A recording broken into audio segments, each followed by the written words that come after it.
بسم الله الرحمن الرحيم.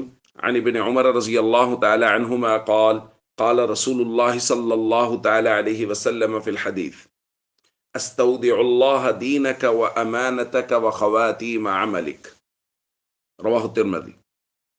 ابن عمر رضی اللہ تعالی عنہما کا یہ معمول تھا کہ جب بھی کوئی شخص سفر کا ارادہ کرتا تو آپ اسے فرماتے: ادن منی اودعوک کما کان رسول اللہ صلی اللہ علیہ وسلم یودعونا، میرے پاس آ جاؤ، میں تمہیں ایسے رخصت کروں جیسے نبی کریم صلی اللہ علیہ وسلم ہمیں رخصت فرمایا کرتے تھے۔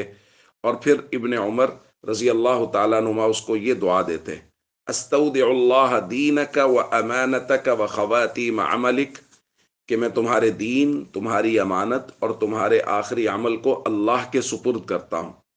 اور فرماتے کہ یہی دعا ہمیں نبی کریم صلی اللہ علیہ وسلم بھی رخصت کرتے وقت دیا کرتے تھے۔